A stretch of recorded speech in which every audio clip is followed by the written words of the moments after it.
BJP ಪಾಳಯದಲ್ಲಿ ಬಂಡಾಯದ ಬಿಸಿ ಹೆಚ್ಚಾಗ್ತಾ ಇದೆ. ವಿಜಯಪುರ ಲೋಕಸಭಾ ಕ್ಷೇತ್ರಕ್ಕೂ ಕೂಡ ಬಂಡಾಯದ ಬಿಸಿ ತಟ್ಟಿದೆ. ಟಿಕೆಟ್ ಗಿಟ್ಟಿಸಿಕೊಂಡ ರಮೇಶ್ ಜಿಗಜಿಣಗಿ ವಿರುದ್ಧ ಈಗ ಬಂಡಾಯ ಎಷ್ಟರ ಮಟ್ಟಿಗೆ ಇದೆ ಅಂತಂದ್ರೆ ಬಾಬು ರಾಜೇಂದ್ರ ನಾಯಕ್ ಈಗ ಅಸಮಾಧಾನವನ್ನ ಹೊರ ಹಾಕ್ತಾ ಇದ್ದಾರೆ.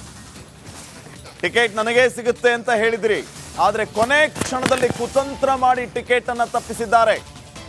ರಮೇಶ್ ಜಿಗಜಿಣಿಗೆ ಟಿಕೆಟ್ ಇಲ್ಲ, ನಿಮಗೆ ಟಿಕೆಟ್ ಅಂತ ಹೇಳಿದವರು ಈ ರೀತಿ ಯಾಕೆ ಮೋಸ ಮಾಡಿದ್ರಿ? ಈಗಲೂ ಕಾಲ ಮಿಂಚಿಲ್ಲ, ನನ್ನನ್ನ ಪ್ರಾಶಸ್ತ್ಯಕ್ಕೆ ತಗೊಳ್ಳಿಲ್ಲ ಅಂತಂದ್ರೆ ಬಂಜಾರ ಸಮುದಾಯದಿಂದ ನಾನು ಸ್ಪರ್ಧೆ ಮಾಡ್ತೀನಿ ಅಂತ ಹೇಳಿದ್ದಾರೆ. 2024ರ ಈ ಲೋಕಸಭೆ ಚುನಾವಣೆಗೆ ಭಾರತೀಯ ಜನತಾ ಪಕ್ಷದಿಂದ ನಾನು ಒಬ್ಬ ಪ್ರಬಲ ಆಕಾಂಕ್ಷಿಯಾಗಿದ್ದೆ. ಪಟ್ಟಿ ಘೋಷಣೆ ಆಗುವ ಕೊನೆ ಕ್ಷಣದವರೆಗೂ ಪಕ್ಷದ ಹಿರಿಯರು ಮುಖಂಡರು ನನ್ನ ಅಭ್ಯರ್ಥಿತನವನ್ನು ಖಾತ್ರಿಪಡಿಸಿದ್ದರು. ಆದರೆ ಕೊನೆಯ ಘಳಿಗೆಯಲ್ಲಿ ಕೆಲ ಪಟ್ಟಭದ್ರ ಸ್ವಾರ್ಥಿಗಳ ಹಿತಾಸಕ್ತಿಯಿಂದ ನನ್ನ ಒಂದು ಅಭ್ಯರ್ಥಿತನವನ್ನು ಅವರು ತೆಗೆದುಹಾಕಿ ಮತ್ತು ಹಳೆಯ ವ್ಯಕ್ತಿಗೇ ಅವರು ಒಂದು ಪ್ರಾತಿನಿಧ್ಯ ನೀಡಿದ್ದನ್ನು ನಾನು ಒಟ್ಟಾರೆಯಾಗಿ ಅದನ್ನು ವಿರೋಧಿಸ್ತೇನೆ.